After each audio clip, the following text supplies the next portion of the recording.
everybody? Welcome back to the Nest Podcast. My name's Cooper Hunt, and this is my co-host, Jake Beckham. And last episode, we talked about the AFC Conference and our predictions for each division and the winners.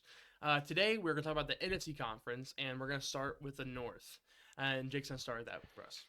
Before we get started, I would want to say almost there, almost a Thursday. I think when this comes out, it'll be Wednesday or Thursday. So we'll be out before Thursday Night Football, hopefully. Right, Brady?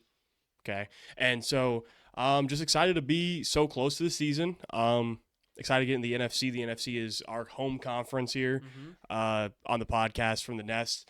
I'm just excited to hop into it. I'm excited to be here. And the NFC North is an absolute banger of a division to get into first. One of the tougher divisions in football. And before I get into it, I just want to say, whether you're listening or watching on YouTube, you can also get it on Spotify, Apple Podcasts, or legit anywhere that you listen to your favorite podcasts. You can go right now, and TikTok, Instagram, any of that. It's all set up. The Nest officials, most of it. Let's hop into the NFC North. Starting at 4, I still have the Chicago Bears, man. I think they win the offseason every year. And I think it's a good team. I actually like the team. I kind of feel bad for the team, just because of kind of the lay of the land they get in the NFC North these days. I think Caleb, it's a big year for Caleb. I think he disappointed some people last year in his rookie year. Just first overall pick expectations. He has a lot of help at just everywhere, really. They drafted Colston Loveland in the first round to help out Cole Kmet in the tight end room. DJ Moore, Romo Dunze, obviously. They got Luther Burden in the draft. They got Olamide Zaccheaus, which is a good gadget receiver in the slot that's been all over the league.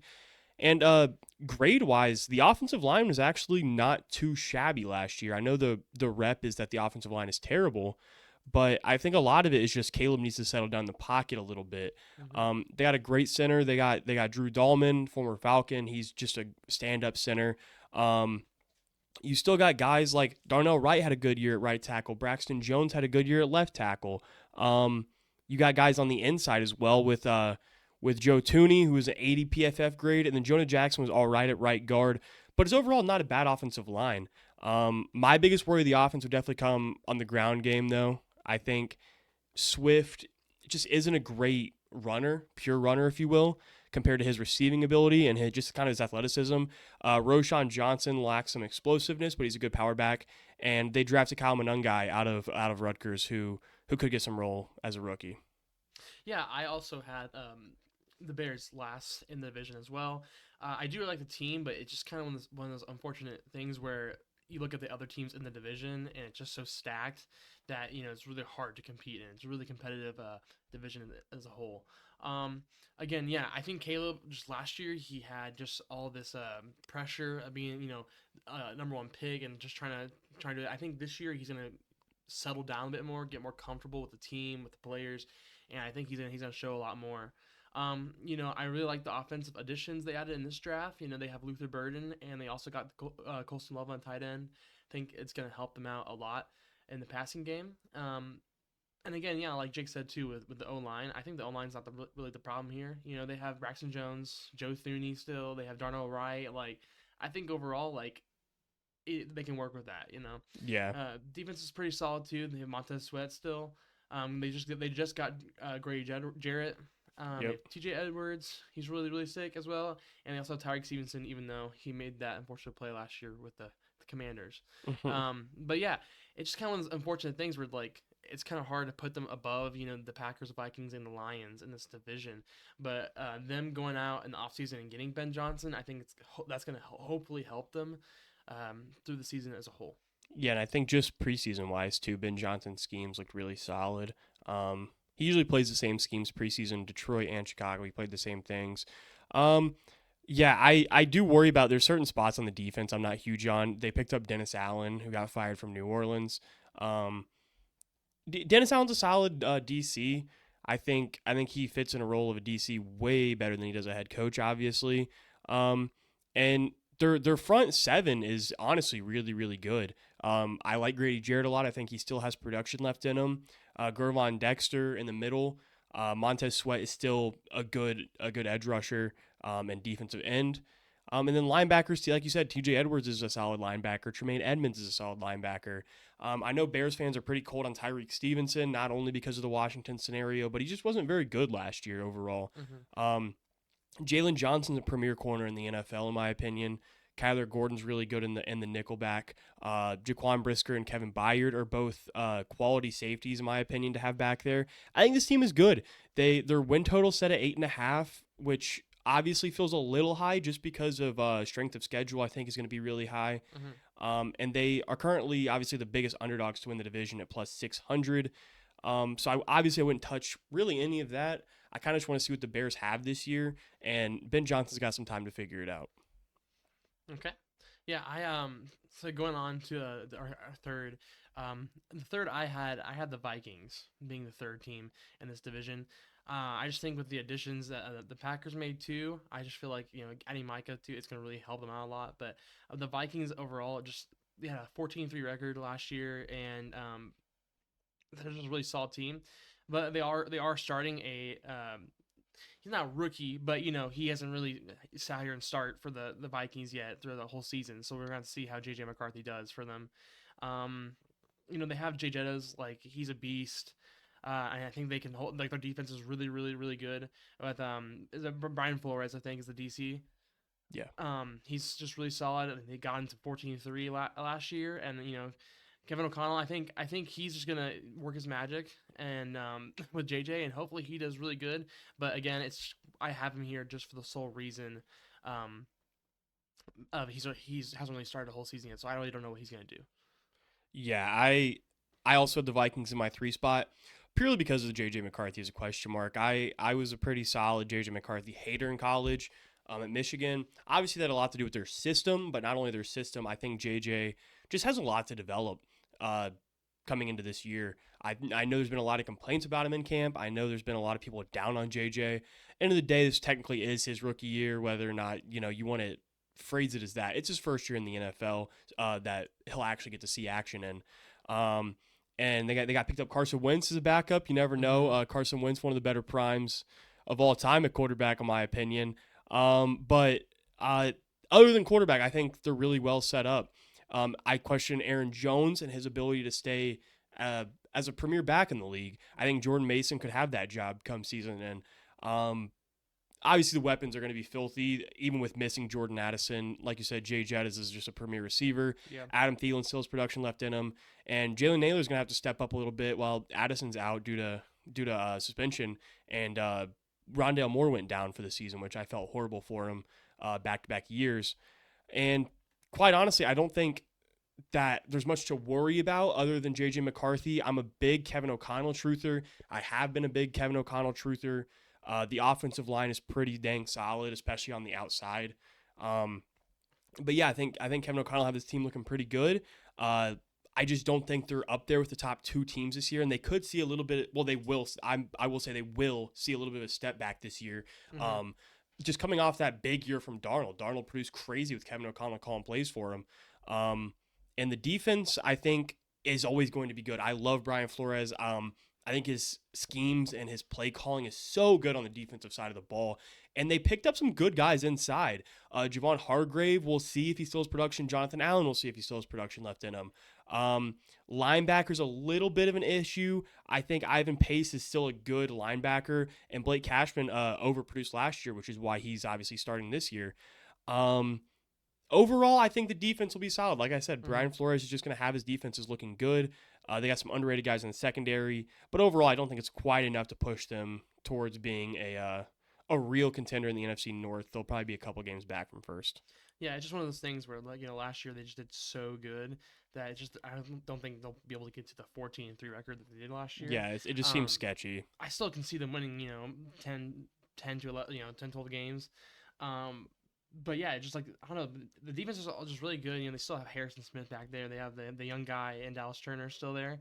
I just think they'll be solid. They'll be solid. I just don't think they'll be in the top 2 of this division. Yeah.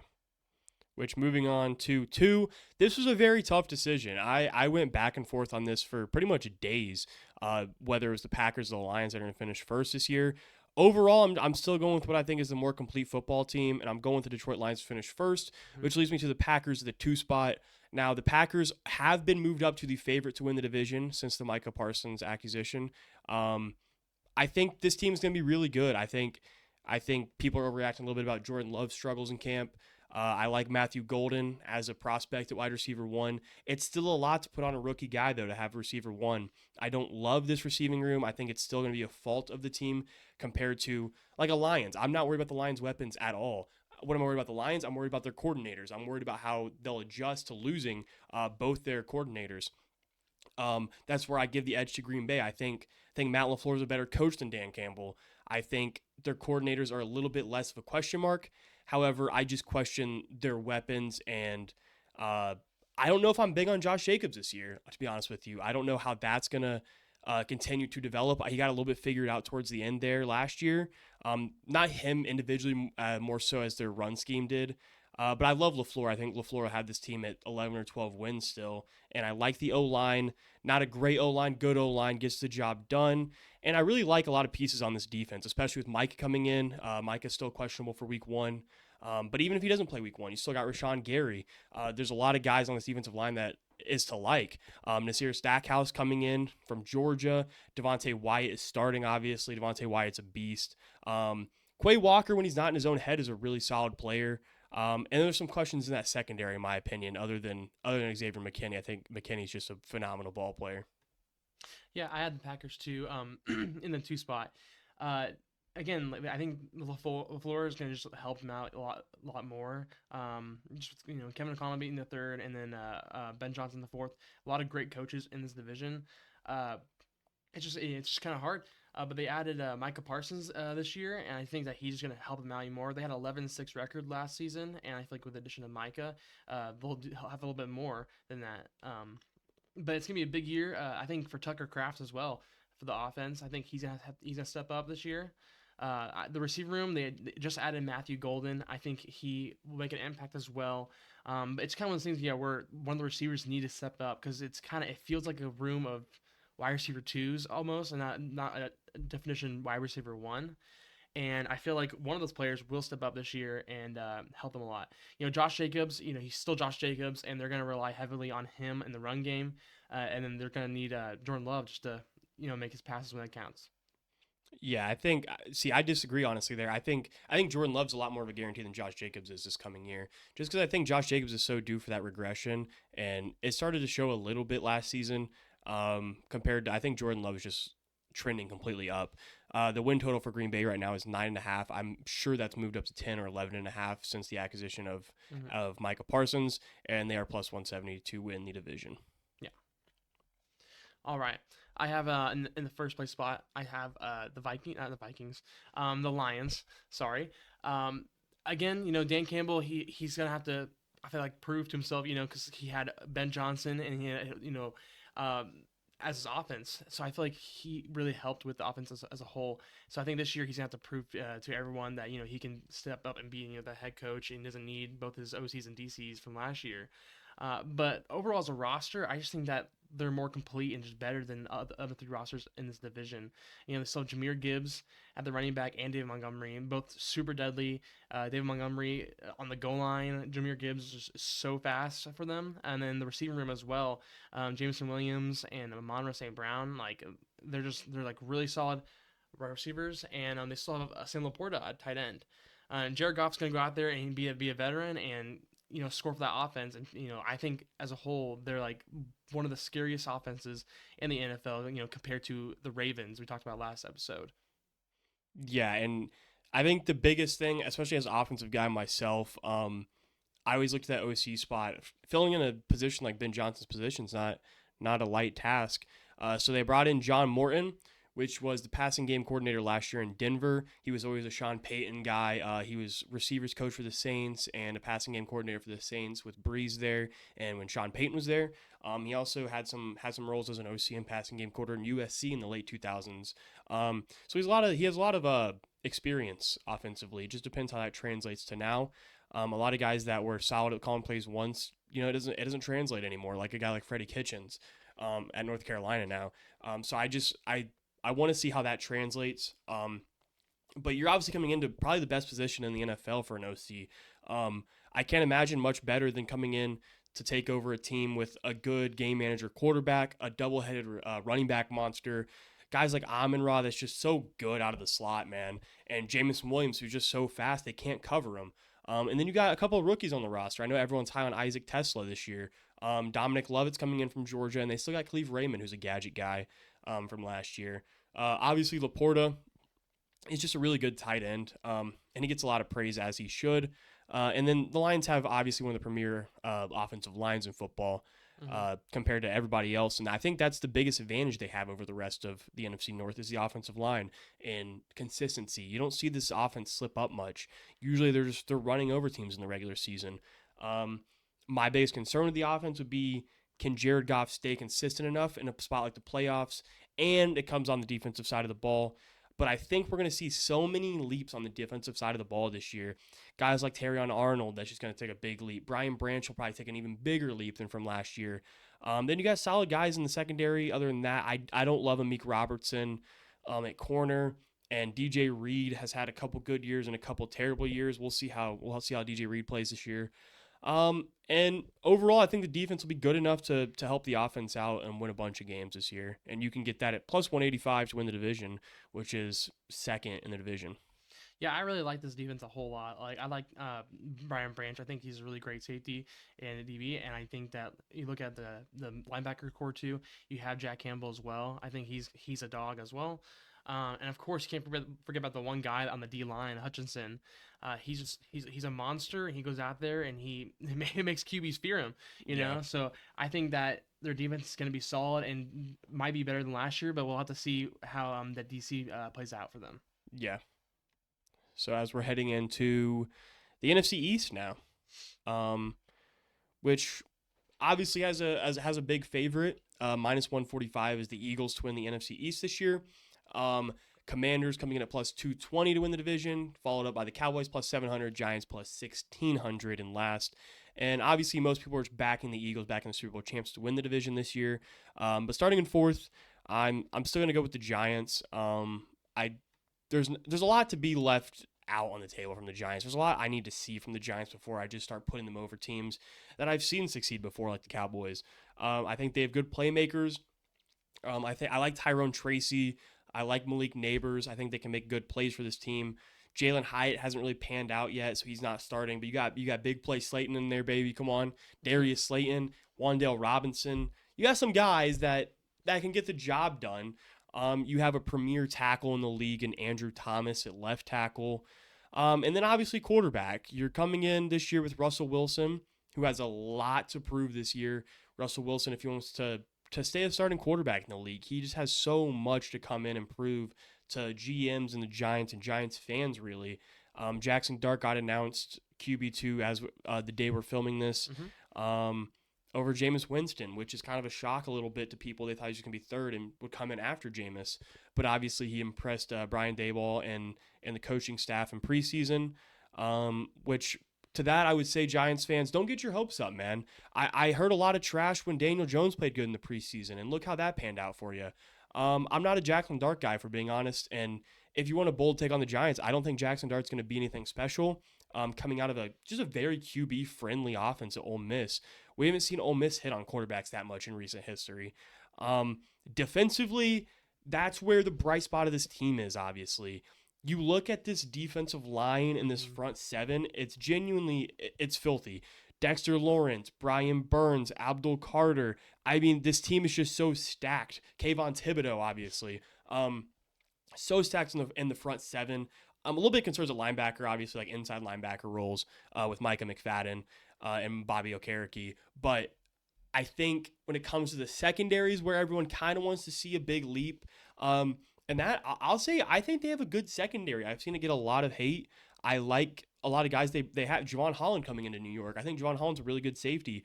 Deontay Banks is a solid corner. I think could take a big leap this year. As a Falcons fan, Paulson Adebo from the Saints coming into New York. I think Paulson Adebo is a good cornerback. He made a couple plays on the Falcons where I had to sit back and be like, hey, I think they're not being utilized in New Orleans. I think he realized that. He's in New York now.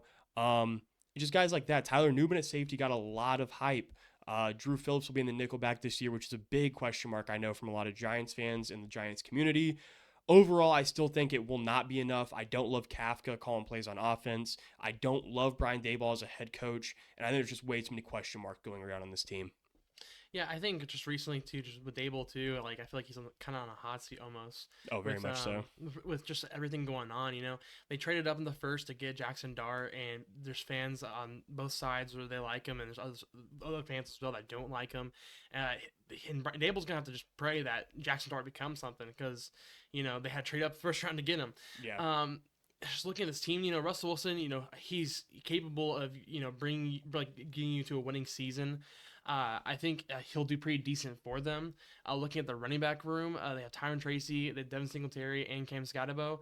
I think that it is a really solid. It's not really solid, but I think that it can get the job done. Maybe we'll see what happens with Cam, and maybe he'll step up. But Malik is also just again one of the best receivers in the league right now, and he was just a rookie last year. So they do have Wandale. They have Darius Slayton still. The receiver room is going to get done for them. There's some spots of the O-line I like. I do like John Michael Schmitz a lot. I was kind of high on him, so I think he'll do good for them as well. Looking at this defensive line too, it's one of the best D lines in football right now. They got Dexter Lawrence, they have Brian Burns as well, and Kayvon Thibodeau. I just think that they're going to do really solid.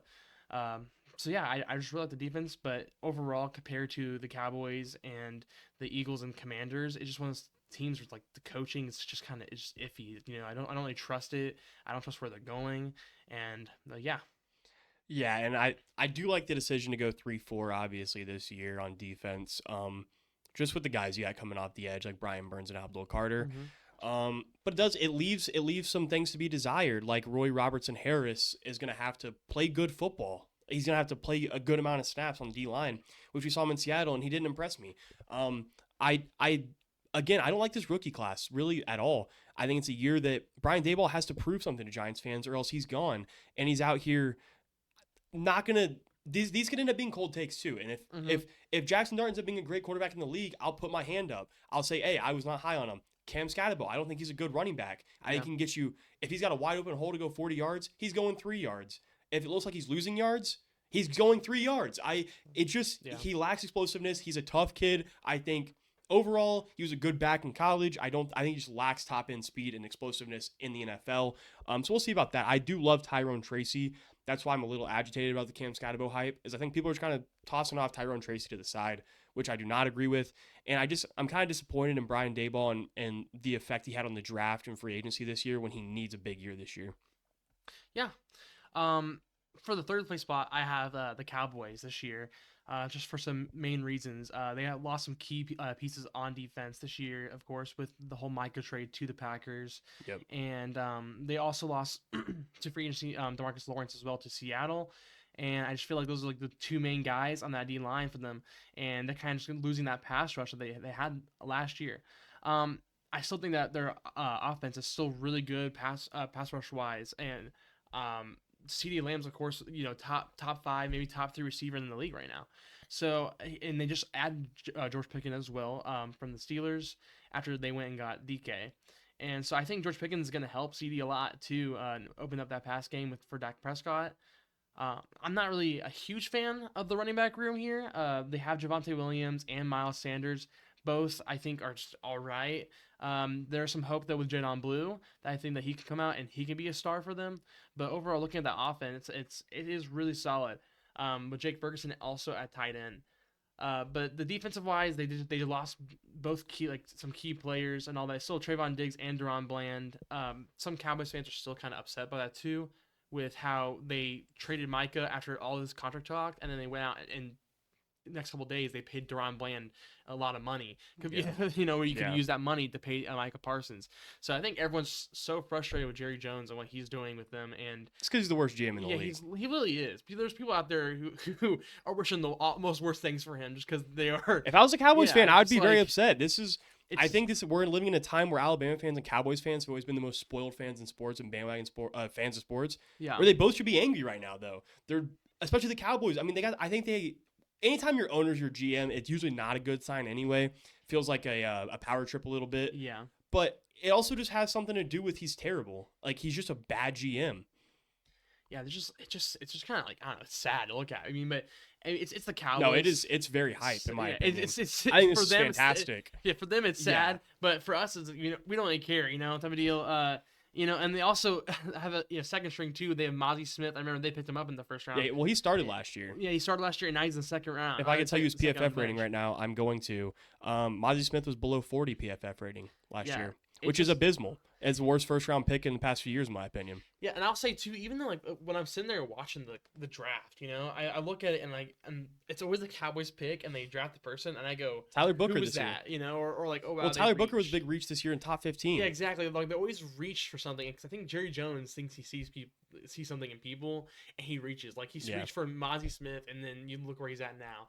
It's It's just not even like Tyler Booker was a bad prospect this year, but we're reaching on a guard that might have made it into the round 2 at like pick 12 or 13 this year. yeah. What are we talking about? I mean, like you said, I think this is a big Dak year. I think this is a year where Dak just goes out there and kind of just says, gives the finger to everybody. And it's like, look at me. I'm still a great quarterback in this league. I'm big on Jaden Blue. I think Jaden Blue can be a star running back. Whether he develops in Dallas or not, I don't know. I would probably start him week 1. I don't love Javonte Williams at all. He hasn't produced in forever.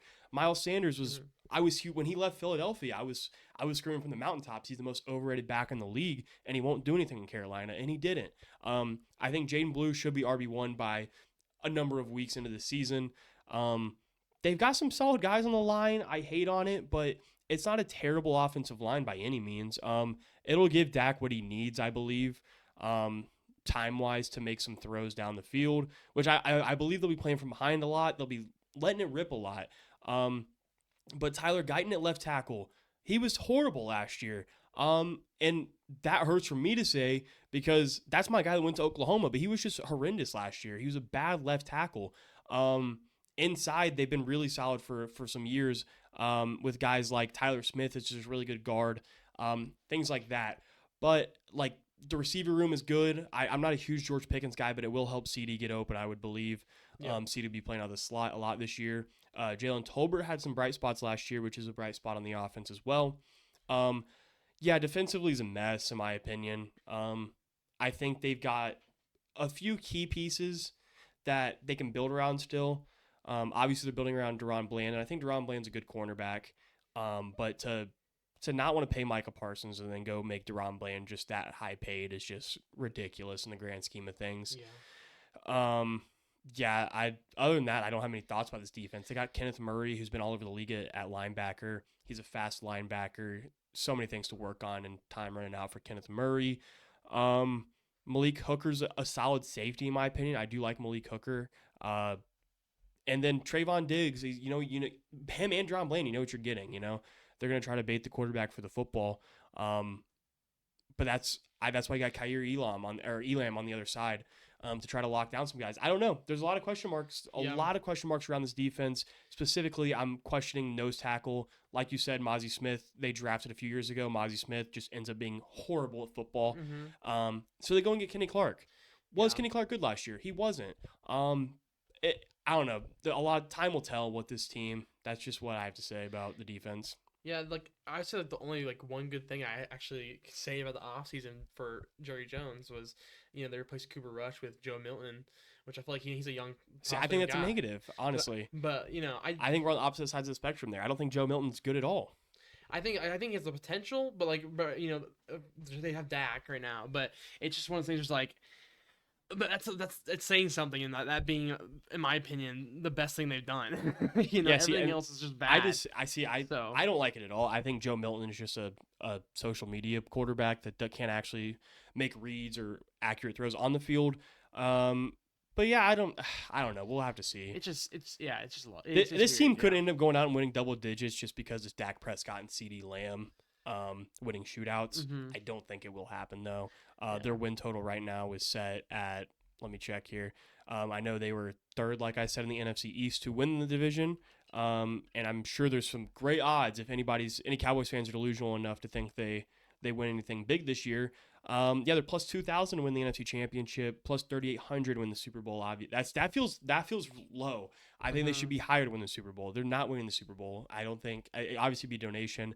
Their win total 7.5, which honestly is a solid Yeah, I number like that though. number It's a actually. solid number. Yeah. I know we're the only reason it sounds so intense hating is because it's a franchise like the Cowboys.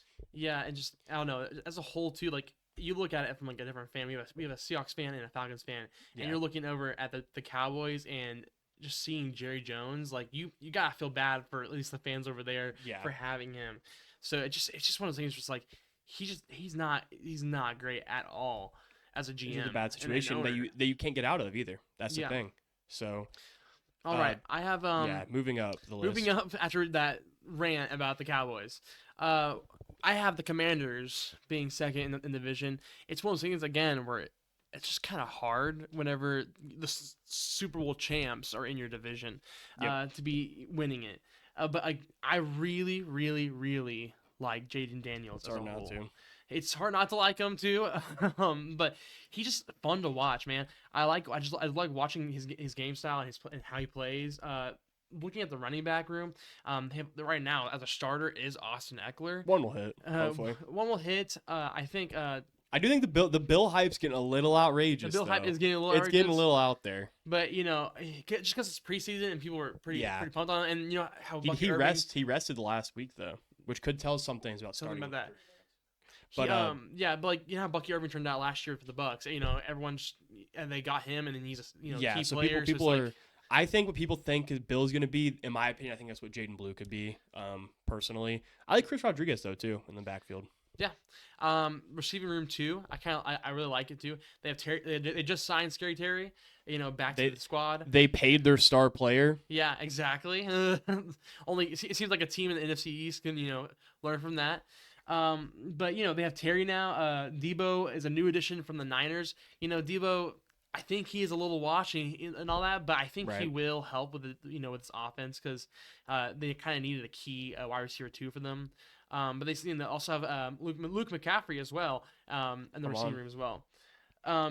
They have the veteran Zach Ertz. He's been playing for a long time, so we're just gonna have to see some production from him and how he does, and maybe he falls off, maybe not. Uh, the O line, they also got Laramie Tunzel from the Texans as well, one of the best O linemen over there. That's why I'm kind of also worried about CJ Stroud this year for him. But yeah, they made some upgrades to the O line. This defense is strong. They have Deron Payne. Javon Kinlaw as well, Frankie Louvu, people are high on. They have the veteran Bobby Wagner, like I think he's been great, and I didn't even realize they had Von Miller on their team as well to help them out. But but they also got Marshawn Lattimore at corner. I really like this team. It just compared to the Eagles, they just won a Super Bowl, and their offense is explosive. It's hard to put them at one. Yeah, personally, I'm still a little worried about this defense, to be quite frank, and that's the reason I'm not going to pull the trigger on anything crazy happening of them like winning the division or anything. I think there's just a few question marks, especially like corner. Trey Amos is probably going to start. I do really like Mike Sainer still. He's starting over some guys that weren't so good last year for Washington. Marshawn Lattimore still, obviously he's quote unquote washed, but I think he still produces pretty solidly compared to other corners his age, if you will. And like you said, people are high on Frankie Louvu. I'm people. I think Frankie Louvu is a great linebacker, and Bobby Wagner's still going to be up there in total tackles like he is every single year. He's just consistent. Yeah. But yeah, I think this defense is okay. It's definitely like I would love to see more from Drazon Newton. I think there was a lot to be left, or a lot to be desired. There we Yeah, go. yeah, yeah. I was trying to find the quote there. But I think there's a lot to be desired from Drazon Newton after last year. Because he was pretty rough. But like I said, and you might learn this from the podcast based off the way we talk. I like to give rookies a lot of leeway heading into a sophomore season. I think you can't really judge a guy for his future until after the sophomore season. They got Eddie Goldman from Atlanta on the interior that probably won't see much playing time if he makes it to the regular season. He's retired multiple times while being on the Falcons. It was just a disaster. Never really played any snaps for us. So if he plays snaps for Washington, I might be a little upset. But yeah, I think his offense is just so explosive, bro. I mean, the offensive line is going to be good enough. They got Andrew Wiley from Kansas City at right guard now. They are starting Josh Connerly at right tackle, which a rookie starting at tackle obviously raises some question marks, but it is a right tackle. It will be a tackle that will be in the view of Jaden Daniels, and if Jaden Daniels can see that pass rush coming, he won't be getting hit. Um, yeah, Zach Ertz is just a guy that you're not going to get rid of really until he declines. He is 34, but at tight end, you can get more years out of that. Honestly, it's nothing to stress over yet. I would stress. I think the reason is because a lot of teams they go out there and they get them a big tight end like Colston Loveland or Tyler Warren. I don't think Washington needs to prioritize that yet over the defense as long as Zach Ertz is still producing at a solid level.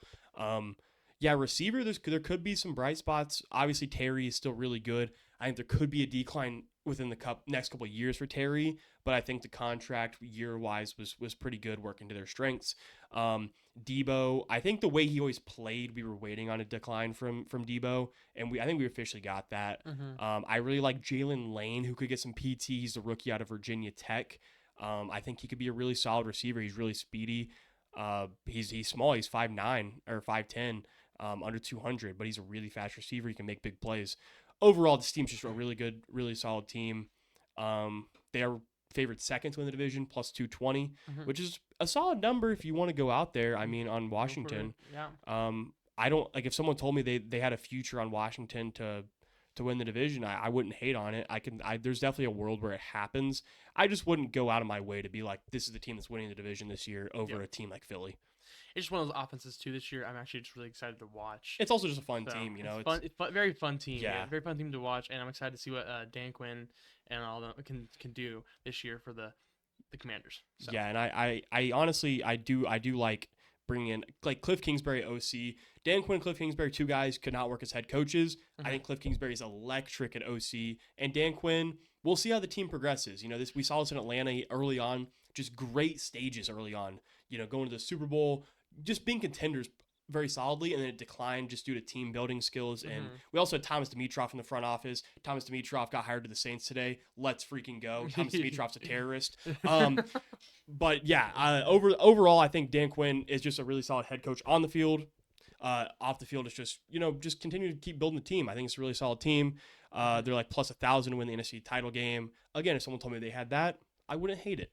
Yeah, it just kind of sucks that they're competing against the next team we're talking about, the Philadelphia Eagles, which will probably be another glaze here. It probably will be. They're so good. Like literally, the whole offense. You look at that and you like the whole O-line, one of the best O-lines in football right now. They have Lane Johnson, Jordan Mailata, Landon Dickerson still. Like that O-line is perfect. And the thing is, you take that O-line, right? Mm-hmm.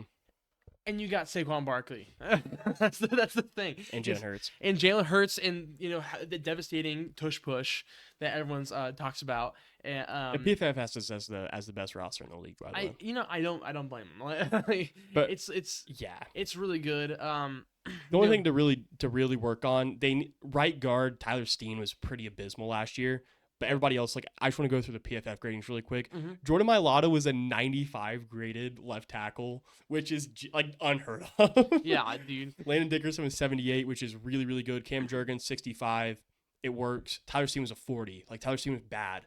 But they just need to, again, what can we improve on to keep that going, trending upwards? Yeah, exactly. And then Lane Johnson, let me see how old Lane Johnson is real quick. My guy at Oklahoma, he's 35. And he was an 89 rated PFF last year. I don't know how this much longevity is happening with Lane Johnson. Yeah. It's unbelievable. It's just crazy to me and all that.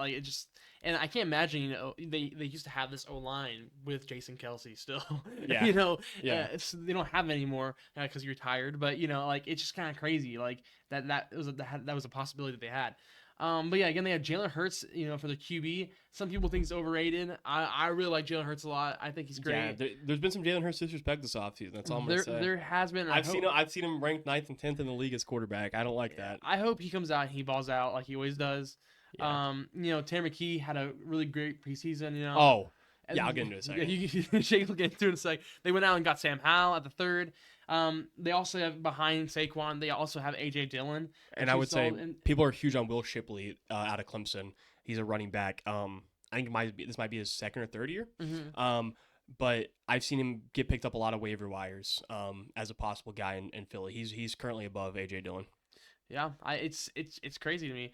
I like the receiving room too. They have AJ Brown, Devonta Smith, and then they got Jahan Dotson. They just went out and got John Mechie as well. Dallas Goddard is always a consistent and solid choice at a tight end for them. And the offense is just great, man. The offense is just great. Yeah, there was a lot, like, they didn't get what they wanted out of Jahan Dotson last year. Dotson didn't produce. He wasn't great. So what do? They go out and they get John Mechie, who is a big piece on offense that they probably like a lot, and that's why they're trying to get a guy there. They got Darius Cooper, who is a young guy out of Tarleton State. I'm a big Tarleton State football guy, and he's a stud. He could make some noise if he gets some PT. And yeah, the running back room's really solid. I like the backs they've circled Saquon around. Grant Calcaterra, backup tight end. He had to retire in college at one point for football. He's been making plays last year. And then Tanner McKee. Tanner McKee is a fantastic quarterback that I think a franchise should be looking to make a trade for that could genuinely make a starting splash on their team. Like, I would love for the Giants. I don't know if the Eagles would get him there, but if the Giants could get like a guy like Tanner McKee and just get him in the place of Jameis Winston, I would love a move like that. I think Tanner McKee has looked so good over multiple preseasons, and even when he got in regular season last year against the Giants, Tanner McKee looks like a really good quarterback. He just plays the game well. He plays the game solid as a quarterback.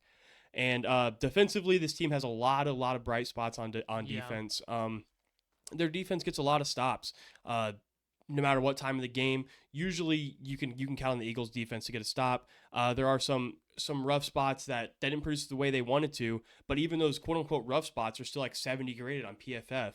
Like guys like Keely Ringo, who's starting. I was not a Keely Ringo guy at all coming out of college. I couldn't stand Keely Ringo. I thought he was really bad. He wasn't that bad last year. He was 65 graded. They're starting him this year. I'm not sure how I feel about him as a starter, but we'll have to see how that plays out. And because at the end of the day, the other two corners you're playing are Quinyon Mitchell, who had a historic rookie year in my opinion. He was so good. And I was big on Quinyon Mitchell out of Toledo last year. And Cooper DeJean obviously made a lot of noise. Cooper DeJean's a really good nickelback. Reed Blankenship at safety is really good. And then Sidney Brown and Andrew Makuba are both at strong safety. I like Andrew Makuba out of Clemson this year a lot. Jahad Campbell will be starting this year, the rookie out of Alabama. And then that defensive line is obviously, I don't really need to elaborate there. Jordan Davis is just a force. I still think there's a lot to be output from Jordan Davis. I think there's a lot to be put out there from Jordan Davis that he doesn't even know yet. I think he'll be producing a lot this year. Jalen Carter was just a draft slide that was ridiculous. That should have never happened. Jalen Carter is an absolute beast. Nolan Smith, I think there's still a lot to be put out from Nolan Smith. He fell really far in the first round last year as well. And Nolan Smith was pretty solid last year. I think he was a good player, which kind of worries me because I think he can be a great player this year. Yeah, I really, really like this defense. I think this defense is going to be great for them this year. The D line, of course, I think is going to be even better with all those young guys on there. I didn't realize how good the secondary was too. They have the Cooper DeJean and they have Quinton Mitchell. They both did great. Cooper DeJean can just say that he picked six Patrick Mahomes in the Super Bowl. Right. A lot of people can't say. They also have Sidney Brown at their safety spot as well. I think he's also a dog. He played for really them. good last year. He played really good last year for them.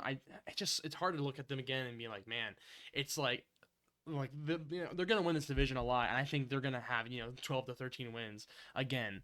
So I think that they're a great, solid overall team. Yeah, and if you guys have faith in the Eagles winning the Super Bowl once again, you can get that at plus 750 to win the Super Bowl this year, which I think is good odds. Win total 11.5, which I think is also good odds. I mean, I think they'll probably go over that. They're as good as they were in the playoffs last year. They're that much better usually in the regular season. And that's the reason they're minus 145 to win the NFC East. Not a ton of value there, but it's still a solid bet if you have that much faith in the Eagles to win the East. Yeah. So now we're going to go over on to the NFC South, Jake's home territory. Yep, this is my division right here. We both feel very same about the last team in this division. I have the Saints. I'll go into what I think about them, and then Jake can definitely go into what he thinks about them. Tear them apart. Because I know he can tear them apart. In my opinion, for this year, I think they're going to be ending up with the number one pick in this year's draft. I can describe them as just a dumpster fire is what I Yeah. explain them. Like We knew it'd catch up to him at some point with it's salary cap it's hell. it's just bad, man. Like you look at that QB room, man, and you have Spencer Rattler starting for them right now, and it's just one of those things. Like they just have no like good QB. Like they have nothing really to talk about. So I think this year they're going to at least try to win, of course, but then they're probably gonna end up being the last pick. I really have much to say. It's just like they're pretty bad. Uh, yeah, so I mean, Alvin Kamara's they're one guy on offense, which he's good, but I feel Whoa, like one guy. okay, wait, They got two I guys on forgot I forgot offense. Chris Olave's Yeah, on they there. got two guys on Chris Olave's offense. always I'll give him that. unfortunately injured, so I keep forgetting Yeah. about that. I do like Chris Olave a lot. But yeah, they have those two guys on offense, and they have some key players on defense. But yeah, overall, this team to me is dumpster fire, and I'll let Jake hook them up for you Yeah. guys. So I've been waiting so long for this team to be genuinely god awful. From the days of Drew Brees to just stuff like that, and even last year after their first 2 weeks, I was calling them fraudulent just because there's no way Derek Carr was going to produce that good of a year. And Derek Carr just ditched the team, which on one half I don't blame him for ditching this team. Mm-hmm. On the other half, I'm like it's kind of a weird move just to ditch a team like that with no like telling them ahead of time that you're going to be retiring. And Derek Carr, I will say this message straight to you, bro. I hope you see this. I would text Chris Olave every single day of your life and apologize for the hospital balls you gave that guy. You almost ended this dude's career multiple times with the concussion balls you were just throwing up to Chris Olave. But overall, I think this offense is just, I mean, Spencer Rattler, there's just no way he's going to be a good NFL starter. Tyler Shuck just felt like a huge reach and a guy that's just already so like old for a rookie. And he never really produced that heavily in college, really, up until his last year, his last sixth year. And yeah, this team's plus 1,600 to win the division. I think that's generous. There's not a Yeah. chance. There's not a chance in hell the Saints win the NFC South this year. Yeah. And that's not even the NFC South isn't even that good. It's one of the weaker divisions of football, and I'm still that confident in saying that. But yeah, Kamara's he's still a solid back. Kendre Miller was really good last year at running back as well. Rashid Shaheed is always kind of a valuable guy that they like, and rightfully so. He's always kind of there when Olave eventually gets injured from a hospital ball. He's always there to kind of make up. He's a good deep threat. I'll give him that one. They overpaid to get Devon Vele at receiver. Sure, I guess. Brandon Cooks, I'm not too worried about in 2025. The offensive line has some bright spots. I will say that the offensive line is getting solidly built. I like Kelvin Banks out of Texas. I think is honestly going to be a really good left tackle. Eric McCoy's a really good center. The rest of it just kind of works a little bit, I guess. Jawan Johnson's nothing too crazy at tight end.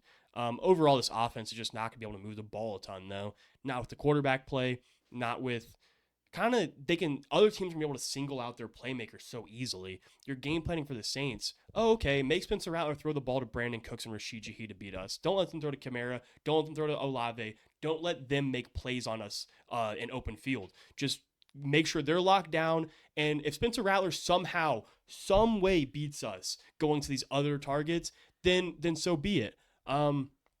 Defensively, there's some bright spots. I think there's a lot of guys like Demario Davis. He's still really high paid, and they've got themselves in this salary cap dump that they just didn't prepare for. It was really poorly executed when it happened. Brian Brzee was genuinely so bad at football last year. I cannot even explain. And I like Brian Brzee a lot out of Clemson. There's only one way to go up. Or one way to go from where he was last year, and that's up. Yeah. He was 36.5 rated on PFF, which is just terrible. Cam Jordan was pretty bad last year, which is showing regression. Like Chase Young and Carl Granderson were the two highest rated on this defensive line. Like, okay, man. Like, I guess. The secondary, I think, is pretty bad. I think Alontae Taylor isn't great. Kool-Aid had a solid year. Isaac Yiadom, just not a good DB in my opinion. Not a good corner. They brought in Justin Reed, Pryor, and Julian Blackman, which are okay safeties. The only thing I'm looking forward to on the Saints team is the eventual departing of Demario Davis and my guy from Oklahoma, Danny Stutzman, who is an absolute dog at middle linebacker, coming in and getting that starting spot eventually. Because I just want to see, I do hate the Saints, but I do want to see the best for Danny Stutzman. And then upon that, I don't like the coaching staff either. It feels like Kellen Moore I don't know how to explain this. It might just be because I'm the biggest Saints hater, Mm-hmm. but it feels like Kellen Moore. Like when you see Kellen Moore as a head coach, it just feels like it's gonna bust for some reason. Like it just feels like it's not gonna go well. Yeah. Kellen Moore doesn't feel like he has much of leadership. They brought in Brandon Staley as their DC, which he had bright spots when he was a DC, but we'll see, man. This team's gonna be god awful, and I also think they'll be picking first in next year's NFL draft, which all the Saints fans want to say, oh man, Arch is our savior. Yeah. We'll see about that one. May have to find a new prospect there. Maybe you'll have to go with the hometown guy and Garrett Nussmeier. All right. Yeah. The next team I have, third in this NFC South, is the Panthers. The Panthers are a team where I view, and I feel like everyone kind of just they like them. I think they're Yeah. just a cool team. Just to look at. Now because Thielen's gone, T-Mac is actually as the starter for them. And I think Like receiver one, receiver one, receiver Yeah. one, which is actually crazy. Well, that's not even crazy at all because he's gonna be a dog for them. They have Xavier Legette too. And they did pick up and put on the practice squad, but I'm thinking now he's gonna be up there with them as a Hunter Renfro. I think that he can be solid for them. A lot of people talk about prime Hunter Renfro and how great he was. Bro, he got done unfairly. Yeah, so Which I heard he was frying their DBs in training camp, by the way. yeah, so I think he might step up and become wide receiver 3 above David Moore, but we'll have to see how that happens. I don't know. They have Akeem Ekwonu. I think he can be decent for them. Damian Lewis, he in Seattle when he was there, he did pretty all right for us, and he did the job at points. It's just one of those things where, again, you look at this, I'm like, Bryce Young, I think he has the talent. He just needs to step up a little bit more. He was showing that at the end of last year. He was like showing the last it. game of the year, like he torched us. Yeah. Like he looks good. Yeah, so I'm really excited just to watch this offense as well. They have Chuba Hubbard too as the starting running back, and I think that he's going to be solid as well. The offense just looks a lot of fun, man. I really No, like it. it is a very fun offense. I really like it, and I'm excited to watch it this year. Yeah, so currently it kind of slates that Renfro's going to be week 1 slot receiver Is he? here. That's But good. again, there's just so many, like Jimmy Horn coming in as a rookie, David Moore, like you mentioned. Sorry, there's just a lot of guys that like could get rotated in. There was I know a lot of people were not happy with Xavier Legette in his rookie year. Mhm. It just didn't go as planned. I know everyone's pissed about who he went above in the draft and stuff like that. And it's rightfully so. I think Legette wasn't great last year. He didn't produce heavily. But now you got T-Mac. Tataroa McMillan is a name to legit remember for this upcoming season. Some Panthers fans are pissed because they didn't address the defense in the draft, which is I can see the point of view. But T-Mac is such a playmaker; they just could not deny him. And then Icky at left tackle. I really like Icky a lot. I liked him as a prospect out of NC State, especially, and I think he's been living up to that pretty well. He was solidly rated last year, PFF. And inside, they've gotten better. Taylor Moton at right tackle is kind of a vet that you can rely on a little bit. Tight end, I actually enjoy their tight end room. I'm not sure who will be the complete guy. Obviously, it seems like it'll be Tommy Trimble, but Jatavion Sanders' role went up as the season progressed last year, and they drafted Mitchell Evans, which is kind of surprised out in Notre Dame. But I like Mitchell Evans a lot. I thought he looked really good at Notre Dame. Like you said, this offense is just a lot of fun. Whether they end up being a good team or not, I don't know, but it'll be a fun team to watch for sure. Yeah, again, I think they're going to be pretty decent and all that. Compared to the other two teams, the Falcons and the Bucks, I just feel like they won't be as high in being able to compete with them. I feel like they might get maybe a win on them at least one time. Yeah, we usually split with them. And split. But yeah, I mean, the defense wise, it's interesting and all that. I do really like J.C. Horn. I think he's a great corner for them and all that as well. But overall, I think the defense looks pretty all right. There is some stuff in there that's that can be fixed and that can be added to make it better. But yeah, I think they can be a decent team. Yeah, okay. So last year the defense was pretty historically bad. Like it was really rough. They made a few moves to better it. Derek Brown did not help the defense last year. He was legit the worst rated starter on that defense last year, as Derek Brown's supposed to be one of their guys, if you will. It just didn't go to plan. Overall, I think What hurts them on defense is like they have so many guys that just aren't good but aren't really bad. So they Mm-hmm. just have so many like middle of the pack guys on defense that it actually ends up hurting them because some of the good defenses have weak points that you can point out, but they have so many big strong points that it doesn't matter. Yeah. I don't think Carolina, like J.C. Horn was all right last year, but we still know J.C. Horn's a really good corner. Trayvon Moerig's a really good safety. We'll just have to see with his defense. It was just so bad last year. I can't buy into it yet, even though I do think it did progress. And the Panthers are plus 430 to win the NFC South, which comes in third. Yeah, all right. Me and Jake both had differences for our third team. Yeah. For our, second place in the division. It was really hard for me. This, again, same thing with like the AFC South. It's more like it was kind of hard with me to figure out which one I think is gonna win. It's kind of like a flip flop. Overall, I chose Tampa to win the division, so I had the Falcons second. I think the Falcons have a pretty good chance to come up and take the title from the Bucks with their good old line and Bijan at the running back. I really like Drake London and Darnell Mooney. And I think Michael Penix, like if he steps up and he was showing some great plays last year. I think if he steps up, then they have a really good chance of taking this division as a whole from the Bucks. Yeah. So obviously, okay, so obviously I have the Falcons winning the division. But since we're on the Falcons now, I'll just go ahead and jump into it. Mm-hmm.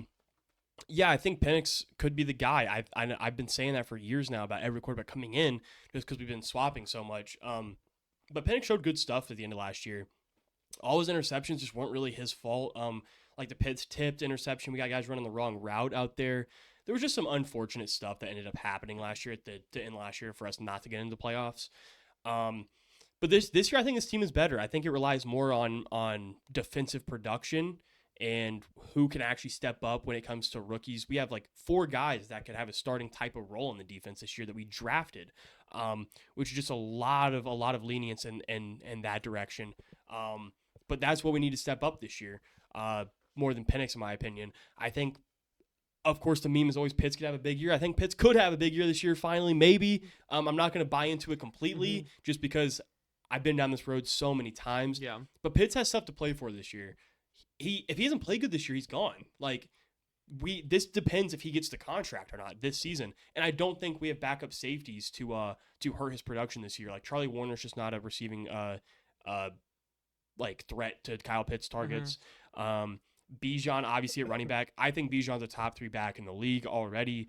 Tyler Algier is a former 1,000-yard rusher. Tyler Algier is a really good power back. But Nathan Carter, a third-string running back. I'm really happy to see Nathan Carter make the team. I think he's a really good back as well. And our offensive line, I can't worship enough. I think our offensive line is so underrated. I think Chris Lindstrom at right guard is one of the better offensive linemen in the entire league. Ryan Newsel has done really well stepping into the center spot for Drew Dahlman, who went to Chicago a couple years back. Matthew Bergeron has been finding his footing a little bit. And then Jake Matthews, man, at left tackle still. He's 33. He's been the starter for so many years in Atlanta at left tackle, and he's still producing heavily. I think Jake Matthews still has a lot to give, and he's a good run-blocking left tackle. Bijan, that's Bijan's guy. That's who Bijan wants to get behind is Jake Matthews. And so I think our offensive line is going to be not a worry at all. Jake Matthews was nearly an 80 rated PFF at 33 years old. The offensive line worry this year is Caleb McGarry going down for the year, our starting right tackle. So now we're leaning on Elijah Wilkinson or possibly Michael Jarrell can get in there from Seattle. I think we need one of those to hit really bad, or we can move Jack Nelson, who we drafted out of Notre Dame, to right tackle if neither one of those work. But that's our only worry at offensive line at right tackle. Our receiving core is so good, in my opinion. Darnell Mooney was going to be a 1,000-yard receiver until he got hurt for the last few games last year. I think Drake London takes a big leap again. Drake London has been dominant. The only reason Drake London has not been at the top of your receiving, and he was top 5 receiving yards last year. I say that like he hasn't been producing, but his targets just sometimes in some games just aren't there. But when he gets to targets, Drake London is he's head topping dudes. He's getting open. Drake London is one of the more reliable receiver ones in the league, in my opinion. And then Ray McLeod has been a solid slot receiver. Kirk Cousins loved him a lot last year. He went to him. He looked at him a lot. And then a few of my guys in the depth spot too. Casey Washington, he's been waiting on his opportunity. Him and Penix have a good, solid connection from running second team together last year. Kadarius Hodge had a big game winner last year in Tampa when he had to come in for an injured Drake London. So I think our receiver depth is really good. But But like I said, the defense is where it needs to hit for us to win this division this Mm-hmm. year. I'm just buying stocks in it, obviously because I'm a fan as well. But I do think some of these will hit. Like Xavier Watts, the draft pick out of Notre Dame at free safety, starting off the rip. Right next to Jesse Bates. And that's the exact guy you want to start next to at safety to help you your rookie season. Billy Bowman, he's going to be splitting reps at nickelback his rookie year out of OU with D. Alford. And then obviously AJ Terrell at the other corner spot. And Mike Hughes had a really resurgence year last year at corner. And then linebacker, we're starting Divine Diablo this year from Vegas. We'll see how that goes. I'm not sure how I feel about that yet. But Caden Ellis was a really good, really good linebacker last year. Really underrated in my opinion. He got brought in when Terry Fontenot got brought in at GM. Um, and then the defensive line is just that's where most of the eyes will be when people are watching the Falcons. They want to see James Pierce, they want to see Jalen Walker and how they'll produce this year. David Onyemata was really good on the inside last year, and Rook is finally getting reps this year after being injured all last year. And then we got Arnold Ebiketie on the outside. We're waiting on a big year from AK-17 there, and Leonard Floyd we picked up a free agency who's going to be a good vet to balance in with the rookies. Yeah, again, I really like the team as a whole. I think the defense, yeah, like you said, like all the eyes are on them, and if they step up, then you guys can definitely just win the division as a whole against the Bucks. Yeah, But yeah, I really like the offense and how they play and like how they're gonna play. I'm excited to watch how they do. But yeah, I had them as my second, yeah, just and just barely. yeah, we're going But into year two of Zach Robinson OC as well. A McVay guy, which is makes me happy. And then we brought Jeff Ulbrich back at DC, who was at New York, and New York's defense is pretty stout last year, in my opinion. He knows Atlanta really well too. But yeah, just like Carolina, I can't guarantee the Falcons are going to contend for really anything. I think win the NFC South. I can't guarantee that. However, I can guarantee you it'll be fun football. I think the mhm. top three teams in this division are just fun football at the end of the day. No matter what, I just think it's going to be just a lot of fun football in the NFC South. Yeah. All right, and then you want to talk about Tampa and why they're in your second now? Yeah, I'll talk about Tampa. It's kind of a weird team because I'm really high on a lot of spots and I'm really low on a lot of spots. Mm-hmm. My guy Baker's always been my guy. I love Baker Mayfield so much. I think I'm so happy to see him finally get this big year last year. Um, that really helped out. I mean, just a complete resurgence of Baker Mayfield's career, which is was so hyped to see for me. Obviously, got Mike. We know we're getting out of Mike Evans. He'll get that 1,000 yard mark, Mm-hmm. but we are getting to a point where will Mike Evans finally regress one year? That's always going to be a question. Chris Godwin, I've heard the injury concerns are still really high for Chris Godwin. Um, when it comes to being able to run on that injury or not. So we'll see, but that's why I'm big on Emeka Egbuka. I think his role is Yeah. going to be so big, so early on in this offense next to Chris Godwin. Well, if Chris Godwin's not there, it's not next to Chris Godwin, but if he is there, it's taking targets off of him. And then Mike Evans Sorry, my bad. My obviously computer. is going to take away targets off of or eyes off of Emeka Egbuka, and it'll leave Emeka Egbuka with easier matchups, which you do not want to give your easier matchups to Emeka Egbuka. Mm-hmm. I think he's just such an unbelievable prospect out of Ohio State, and this offensive line has a few question marks. That's kind of they have injury concerns more than anything. Like Wirf staying healthy is a big deal, like a very big deal. Um, Inside they got a few guys I really like, but like I said, staying healthy. Some of those guys inside, like Cody Mock. I think Cody Mock had a really good year last year. Graham Barton out of Duke at center needs a lot better year. Bredson at left guard needs a lot better year this year. And then Luke Gedke at right tackle had a really solid year. So that caught me off guard. So I think they have two really good tackles in place if Wirfs can really stay healthy. And then Mock was just really good last year. I think it kind of depends more on the center left guard spot than anything. And when it goes down to the running back room, I'm a little bit worried with the loss of Liam Cohen here because Liam Cohen was so good at rotating those backs in and really getting good looks for these backs that I'm a little concerned under Josh Grizzard how these backs will be utilized in Bucky Irving and I'm worried about Rashad White. I think he's kind of hit that point where he's kind of in the rear view mirror a little bit. I know he's only 26, but at running back, that your time frame comes and goes so easily. Yeah. I think that we could be seeing that time for Rashad White. But I'm interested to see Bucky Irving's role and how they play his role in this offense because I don't know what to expect out of that role.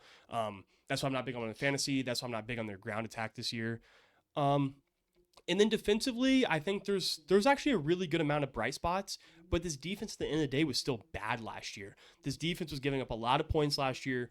Guy like Kalijah Cansey, I liked him a lot. He was really bad last year. He 46 rated. And then in the secondary, there was guys that let me down. Like Antoine Winfield has always been a premier safety in the league. He had a down year. Zion McCollum and Tyke Smith, though, were really good in the secondary. I think it more just depends on like the edge rush more than anything. Hassan Reddick wasn't as good as prior years, we'll say. Levante David's getting old at inside linebacker. Yeah, we'll have to. The defenses was kind of holding back. I know I picked the Falcons, which is always a big defensive question mark, but I think I trust, probably biasly, but I think I trust our question marks more than their question marks on defense. Yeah, I just really like the offense with Tampa. Baker being at the QB helm. I think Baker's a dog, and I think he's really great. Him and Mike Evans are always just like good on offense together. Bucky did great last year. I hope that he does good this year.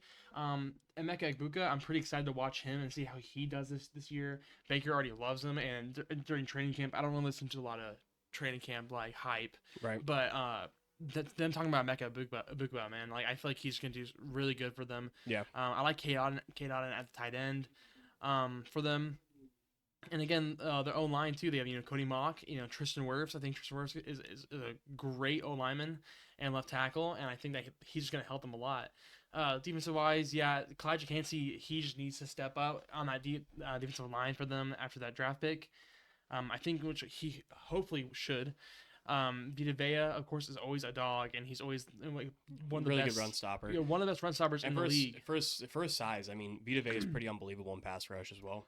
Yeah, and they have Hassan Reddick, but after all the controversy with him and how he was with the Jets and all that, hopefully he actually shows up for them and does good, literally. And Levante David too at the linebacker spot, I think he'll do great. Yeah, I mean Antonio Winfield too as safety. I like him as a player as well. It's just one of the things where I just chose them just because how consistent they are throughout the season, and I just really like the team as a whole. And yeah, they are minus 110 to win the division, by the way, which I think is horrible value for a 50-50 division. Obviously, biased, I'm going to say the Falcons again, but plus 210 on the Falcons feels really good. Mm-hmm. All right, and now we're going to go into my division and talk about them. I have in the very last place of our division, I have the Arizona Cardinals. They've been last in the division for a bit. It's just one of those things where it's compared to the other rosters on here, it's kind of just hard to choose them to be even third or second. I think they're the weakest in the division, but can be elite if they win their tight games. I love Kyler, and I think that he can do really good. He just needs to. There's some mistakes that just happened throughout the year that he just needs to improve on. I think Marvin Harrison's gonna have a big leap this year going into the season, and I think he's gonna have a breakout of a season. I just don't really trust their defense a whole lot, and I feel like it's always just always behind. They have Buda Baker at safety, and I think that he's always a really great option. But one thing I am a really big fan of is they picked up Will Johnson in the draft this year for the secondary, and he's got a lot of hype building up around him. And I think that he could be a great corner for them, and I thought it was a great pickup. Yeah, it's one of those things where it's hard to compare them against the other teams here. I think they'll do good. I think they'll upset some of the teams in this division throughout the year and split some games with them. But overall, I just don't think they're gonna be third or second. Yeah, so pretty surprisingly, actually, the Cardinals are third favored to win the division at plus 400. Really? Yeah, I don't love this roster completely. I think it's building pretty well. I'm just a little worried that it's going to build to its peak a little too late with Kyler. Like, you've wasted so many years of Kyler Murray already. Mm-hmm. Like, I feel like I blinked and Kyler Murray's 28 now. He's almost 30.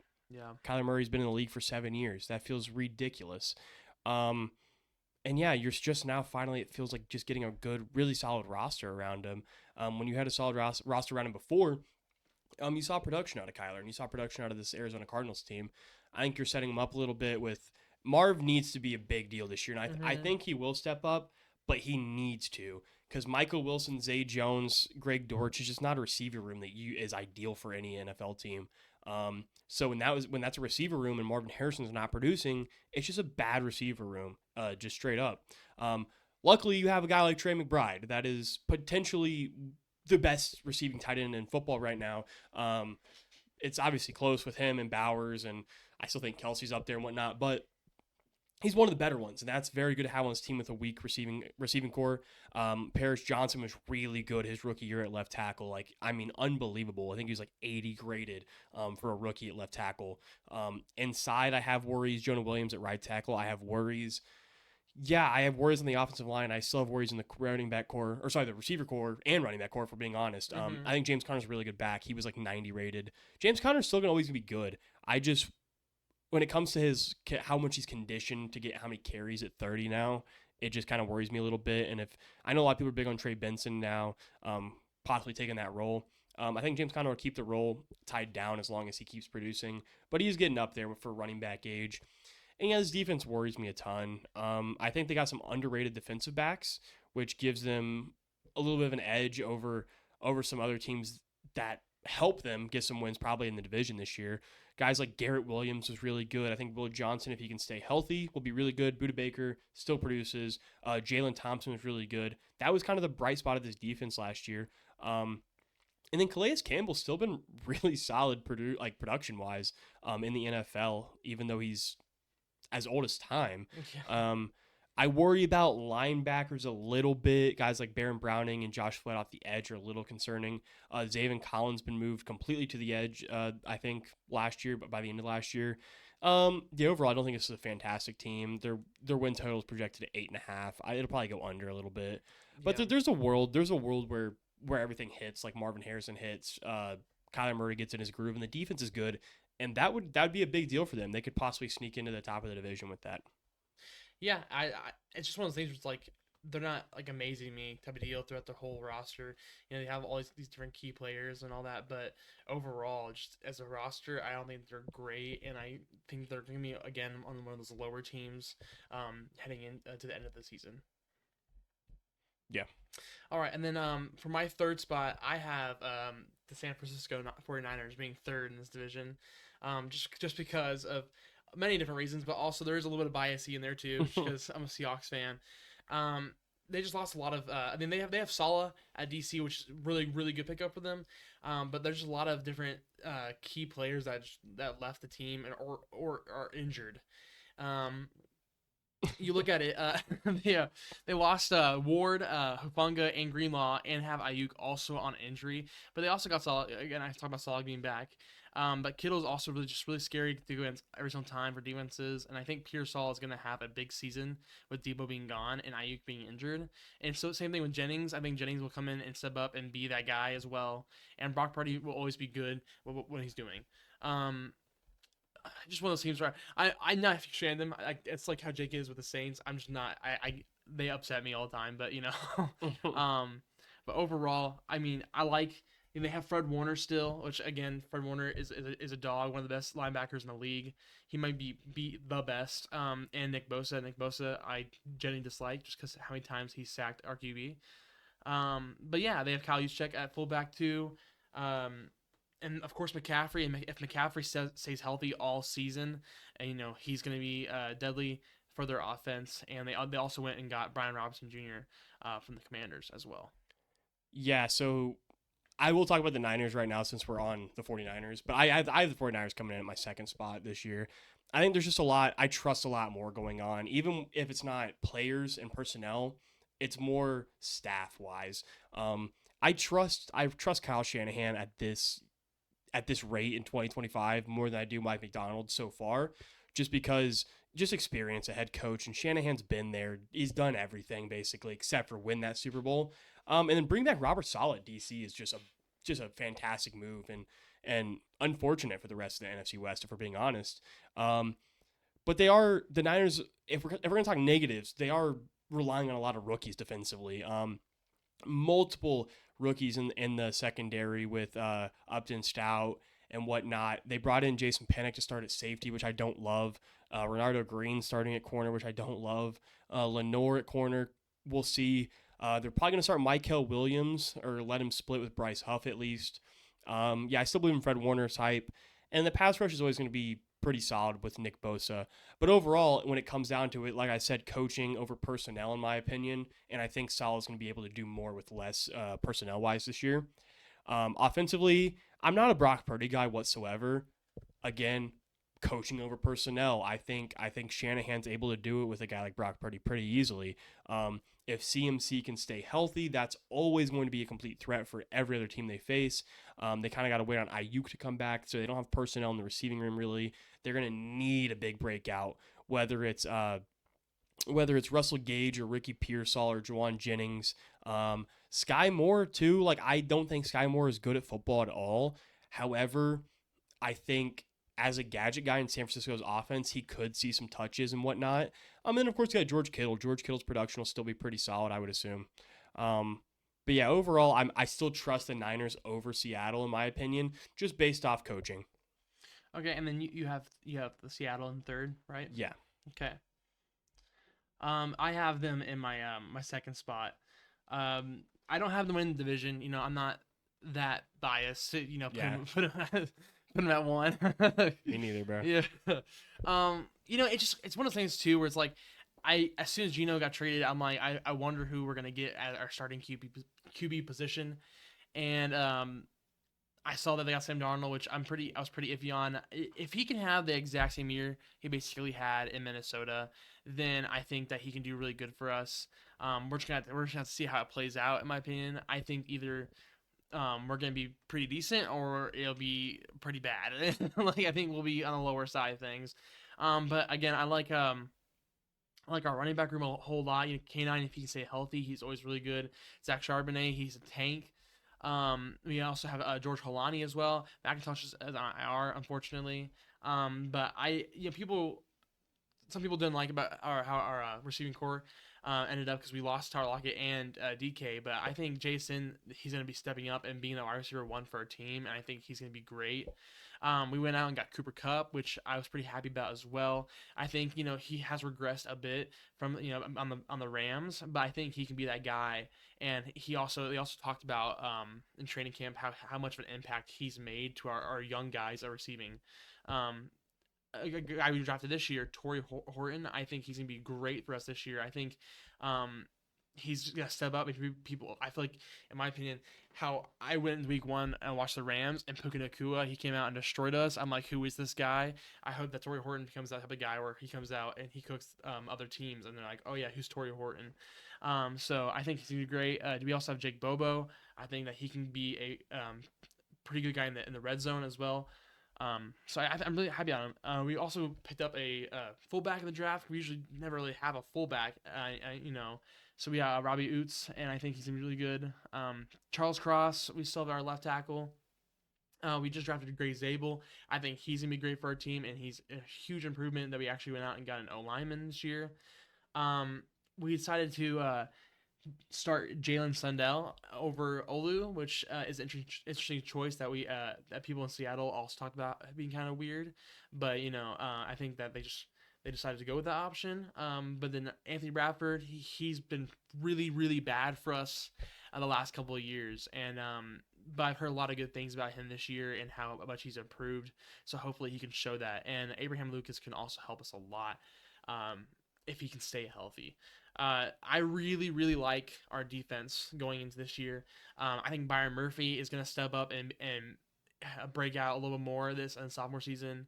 We re-signed Jaron Reed, and he's pretty solid. Big Cat Leonard Williams, he did really good for us last season. I think that he's gonna help a lot. We just picked up Demarcus Lawrence from the Cowboys, and Derek Hall's behind him, and I think those two are going to cook together and be great on the D line.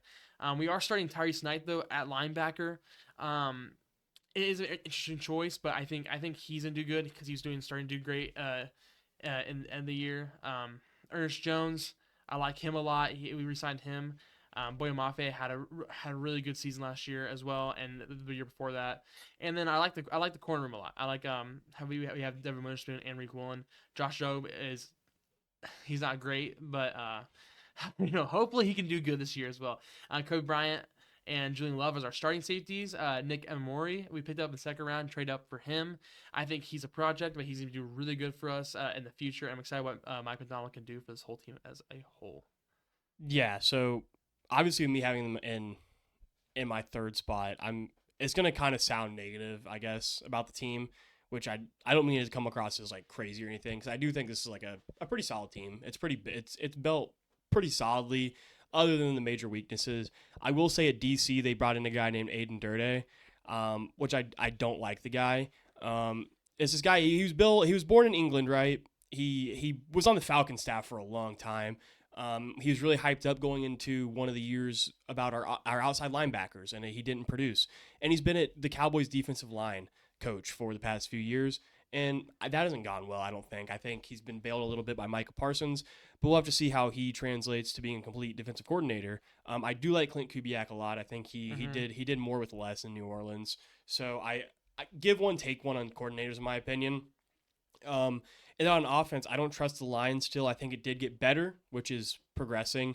Charles Cross is a good left tackle. Gray Zabel was obviously a really good college player. We'll have to see how that works out. Yeah, Olu not starting was kind of shocking to me. He was solidly PFF graded. I don't know how I felt about him really though coming into this year, but he was. I don't know. I figured he would start and continue to see that progress. He didn't.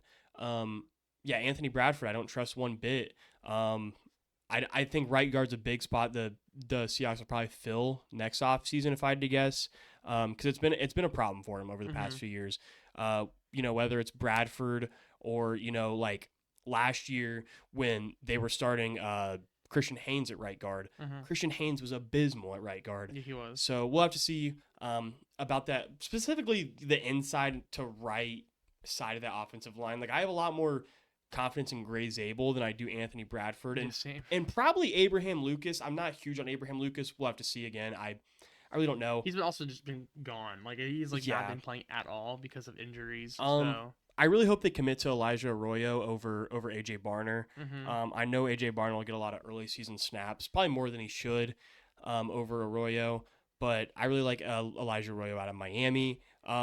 Quarterback wise, I've never been a big Sam Darnold guy. I thought he could have been solid when he first came into the league, and then he just wasn't. I think he was kind of hidden by how good Kevin O'Connell is with quarterbacks in Minnesota, and had a really good year. I don't think he'll be able to match this year, but it's more of a factor of if he can be decent more Mm-hmm. than if he can match what he did last year.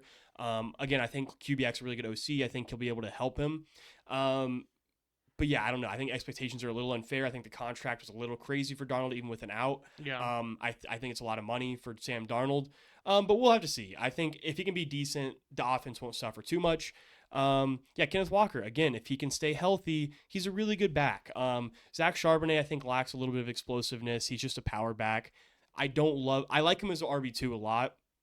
I don't love him when K9 gets hurt being your guy Main at guy. RB1. But there's not many backups I love if a guy's gonna get injured. There's not a lot of guys that are gonna be able to match that. Obviously, there's a reason they're RB2.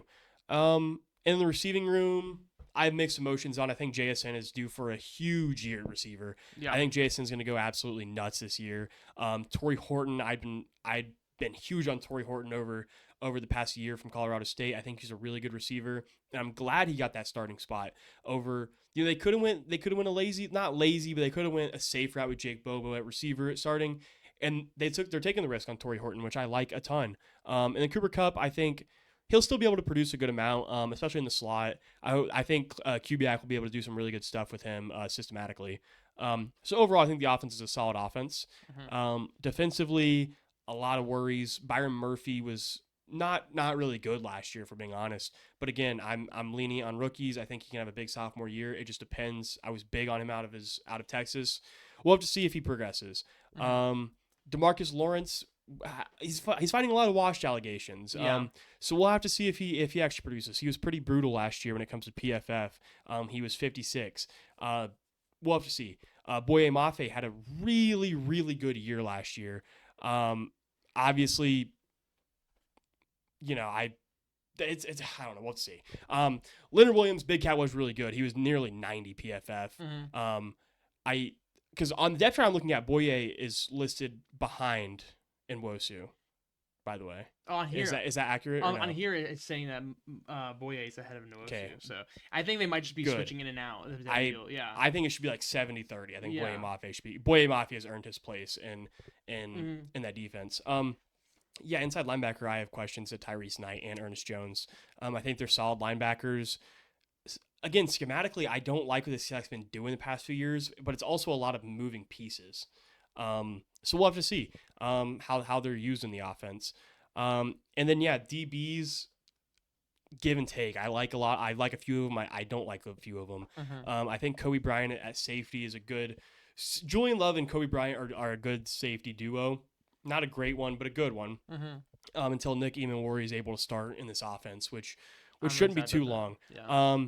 Yeah, Breek Woolen obviously went a little cold. He had such a good like Rookie coming year. into the league Yeah. moment that it was just kind of like just felt like a like where were you this past year? You know, he was 68 Mm-hmm. rated, which is pretty good. Like it's not like he had a bad year by any means.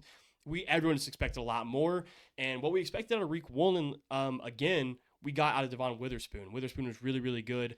And I think he's physical. He covers well. Mm-hmm. I think Devon Witherspoon's a complete package. He's in a nickelback compared to Josh Jobe at corner. And I don't think Josh Jobe's good at all. I think Josh Jobe is terrible. Yeah. So we'll have to see if they can disguise that and help Josh Jobe out. I think Pritchett had a better case to start over him, but I digress, I guess, because I don't know. And yeah, like I said, I don't trust DC and Durde. I do trust Kubiak at OC. We'll have to see. We'll have to see. I think this team, Yeah. like the win total set at 8.5. I wouldn't touch it. I don't know. They could go 8-9. They could go 9-8. The problem with a win total like that is if they go 8-9 and they go 9-8, that team's going to feel the exact same to me. Mm-hmm. So I'm not going to touch it going over or under that. Yeah. I will say there's value. There's a ton of value on the Seahawks betting wise. They are the biggest underdog to win the division this year at plus 550, which I think is a little ridiculous. I think they should be ahead of the Cardinals for sure, and the Niners are the favorite at plus 145. Yeah, I think if you want some value, I would probably go on the Seahawks, just because of the fact that you could bank on because Mike McDonald had a good coaching year last year. Mm-hmm. I wasn't trying to hate on him by saying I think Shanahan's better. I think he is, but I think McDonald's a really good head coach. If you want plus 550 value, you can go on the Seahawks for sure. There's a lot of if you're banking on Darnold having a really good solid year, throwing to JSN and Cooper Kupp still being a valuable option, and the O line taking a step, and the defense just being good enough, Mm-hmm. yeah, they could definitely win the division. Yeah, no, it's just one of those things where like last year too. I think whenever we brought him in for DC, McDonald as well, he's helping a lot with the play calls type of deal because how he wants to run this team, Right. and type of deal and how he thinks. And I And hope how his that mind- I hope he has So- complete control over that. which he's been saying like he's been doing that type of deal, and that's why it's been kind of he's been working as well. But he's like Right. kind of just in helping with that, and compared to last year, I'm like if we have we had Ryan Grubb, which he was awful at OC for us. Right. We have a huge upgrade in Clint Kubiak. I feel like this team Which- can score a lot more than we did with our. I last would year like to offense. say this is not super NFL related, but because you mentioned his name, Ryan Grubb and Kalen DeBoer, our boy Mike Penix got y'all both jobs at Bama. So y'all can thank Mike Penix, Romo Dunze, and Jalen McMillan because he's the only reason DeBoer's at Bama. Only reason Grubb got an OC job at Bama is because Yeah. DeBoer's there. Both of y'all are frauds, and y'all got Yeah. fraud checked. Ryan Grubb was genuinely like he's awful. Like it was. I thought Which he Cooper's was, been saying he's been upgrade. saying Grubb's terrible. And while watching him the whole year, like there was just a lot of like play calls that made absolutely no sense, and you're just looking at like it's just like I saw a whole thing. It was like looking at Kubiak's like how he kind of calls things compared to like Yeah. Grubb. It's just way more. like, Which Grubb had a ton different. of hype going into Bama this year, which Yeah. Cooper was not buying, obviously, because he can't stand him, which ended up Yeah. being right. Bama looked really terrible, and that's why I'm saying Michael Penix got both of them a job at because he got DeBoer a job at Bama, Mhm. and then that ended up getting Grubb out of Seattle, and Grubb had a spot waiting for him at the most prestigious college football team, which should not have ever been the Yeah, case. never. But anyways, moving on. All right, we're gonna go to the very last team, and we both have the Los Angeles Rams winning the division this year, unfortunately. But things about this team overall, it's just kind of like they're good. I really like it how they play. They have Stafford. And how I looked at it too was what's the difference and what makes them win. I thought Stafford, the veteran, how he is at the QB position compared to the other QBs in the division, and McVay being at the helm of the coaching, I just think that overall it's just, I think they're gonna win the division. Yeah, I think one of the better coaches in the league, best coach in the division. Sean McVay's just really good, and they got Mike LaFleur at OC this year, which this is just a whole tree we've been going down. All these Falcons assistants that were in Atlanta for the Super Bowl team, they branched out. You got Matt LaFleur, you got Sean McVay, you got Kyle Shanahan, and all these dudes are just crazy offensive minds, and they're all so good. And I like Chris Shula at DC, to be honest with you. I think he's going to do more with less. Because the Rams' talent on defense has been pretty brutal the past few years, if we're being honest. Which I think it upgraded, which helps a lot. Yeah, I think Stafford's going to have a really good year. Stafford looks pretty focused this year. He is dealing with the back issues, I will say. So he was questionable for week 1 for most of the thing. They say he's going to be a go. If he goes down, though, Jimmy G is not a terrible backup option, if we're being honest. I think Jimmy G, he was shredding the Cowboys in training camp. Not that it's saying a whole ton this year, I guess, but Jimmy G could be viable backup. Puka's production should be high this year. Devontae Adams, I think, is still a little hated on, if we're being honest. He's got a lot left in the tank, in my opinion. When it comes to the Jets last year were just a disaster. But before that, Devontae was producing in Vegas very highly. Tutu Atwell's a guy they've liked a lot over the years. He's produced pretty heavily. Kanata Mumfield is a sleeper in the receiving room out of Pitt. He's gonna be a rookie this year, and Jordan Whittington has been getting an advanced role in that offense over the years. Moving on to the offensive line, I think there's not a weak spot on the offensive line, which helps a lot. You got Havenstein at right tackle, you got Jackson at left tackle, both 75 plus PFF. Kevin Dotson is really good, and Steve Avila is just going to get better this year. So yeah, we'll have to see. I think the line's gonna be really solid. What I've been hearing in the tight end room is that Higbee could have a less of a role this year.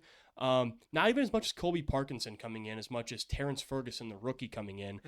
Terrence Ferguson is just an absolute athlete out of Oregon. He's like 6'5", I think. Just a big frame, but a really good receiving back. I think he could end up having a solid role. And then Kyron Williams he's a good running back. Like, I know he's highly touted in fantasy. On the field, he'll get the job done for sure. I think Jarquez Hunter out of Auburn could end up being the rookie running back that everyone thought Blake Corum was going to be. But we'll have to see there. Like I said, I think Shula's going to do more with less with this defense. I do think the defense got better when it comes to talent-wise, but the defense still was solid last year, in my opinion. Guys like Jared Verse was genuinely an absurd player last year.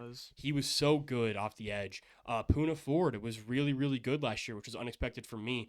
Braden Fisk could take a leap this year. Kobe Turner, Byron Young. Guys like that, I think, have a lot of talent. They have Nate Landman in the middle at linebacker, former Falcon. He's not even the most talented linebacker like you're going to have, but he gives so much effort. He's all over the field. I think it's a good linebacker to have. And then in the DB room, I like Darius Williams a little bit out of Jacksonville. They brought in Akello Witherspoon from Pittsburgh. Yeah, we'll see. Their corners are definitely the biggest question mark of this defense. If I had to give a question mark out. But safeties, Cam Kitchens was really good out of Miami last year. Cam Curl's a solid safety. I think what they lack at corner, they make up for it in safety. Yeah, like overall, this team just to me, is just really, really good. I mean, Matthew Stafford again, he's just one of the best quarterbacks in the division. McVay again, whoa. One of the best quarterbacks in the division. Is the best. He's the best quarterback in the division. He is. But yeah, I mean, receiving room too, Puka. They add Devontae. Devontae is going to fill that role in for Cooper Kupp, and I think Devontae Adams is he's a better receiver than Cooper Kupp these days. I mean, it is what it is. And they basically got a better replacement. And I just trust this team. I feel the same way. I can see most of these other teams winning the division as well. I think going into the year, I trust the pieces that the Rams have more. I trust that McVay, Stafford, Puka, and Devontae. I just trust them more than either the Niners staying healthy or the Niners gaining back their injured players. Or there's a lot of question marks for the Seahawks, but if they hit their their ceiling, they can win the division. Yeah. If the Cardinals hit their ceiling, they honestly could too. There's a lot of. I think this is an open division. A lot of possibilities that can. I that think can both of our occur. divisions this year, the West and the South, are just so open. And, I think there's a lot of possibilities. open for grabs. And the I'd North say. too. The NFC's so open this year, in my opinion. Yeah. I think the East. I think the Eagles pretty much have it on lock unless something crazy happens. Yeah. But the other three, I can see a lot of teams winning those divisions. Yeah, compared to the AFC, the last episode we talked about, there's like two Yeah. teams in my opinion are like the two teams that are going to go to the Super Bowl, and it's either the Chiefs or it's going to be the Ravens. So yeah, speaking of that, But we got to announce our NFC. Who we got coming out of the NFC that's a to face. I had the Chiefs out of the AFC, and you had the Ravens. who do you have? So this honestly, this is a tough one for me. I don't know Because you could go Philly, obviously coming off of it. Yeah. You could go in the direction of the Lions getting over that hump. South and West, I'm not gonna lie, y'all. We ain't gonna be there. We ain't gonna be there. We're not gonna be there. We're looking for a Eastern fun North. time and a good season. So Mr. Editor and Cameraman Brady's gonna be very happy.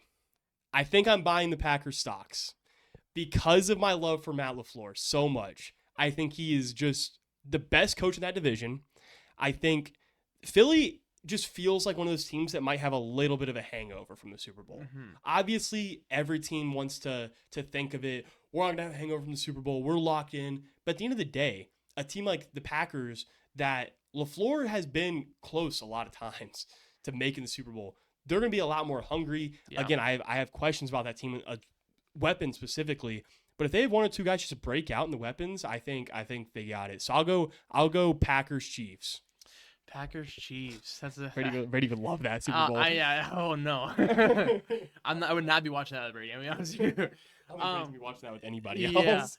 I think it's not trying to be flashy type of deal because I don't think the Eagles are gonna go back to the Super Bowl. There's a good chance they do. I feel like I know who you're going to say here. Okay, who do you think I'm gonna say? It's either Lions or the Commanders. I think Flashy feels like Commanders. I think I'm gonna go with it's gonna be Ravens versus the Commanders. This is a Super Bowl. flashy pick. It's a very flashy pick, but I'm pretty high on the Commanders this year. If Jane Daniels Okay. could have again another season like he did last year, I think that they are gonna go to the Super Bowl against the Yeah, Ravens. it's a and very I think that'd flashy be, pick. That would be a heck of a Super Bowl to watch as well. We have different. You see, you got the flashy pick. I'm kind of leaning back on more just coaching guys. I love a lot. Yeah. And then MVP. Previous episodes we mentioned our MVPs. I got Joe Burrow winning it. I think they'll be a playoff team, and Burrow will throw like 40 plus passing tuds. So I'll take Burrow. Yeah, it's a good one. I think Lamar is going to sit back in the MVP spot this year because I think the Ravens are going to be so good. But if that does happen, I have seen Commanders Ravens. I do think the Ravens are going to the Super Bowl. But So yeah, before we end it, since this is like the last preview before like a week 1 preview, right? mm-hmm. Do you have any like guys to watch for Opoy or Depoy or O'Roy that's a good or question. D-Roy? I'm looking up the odds real quick.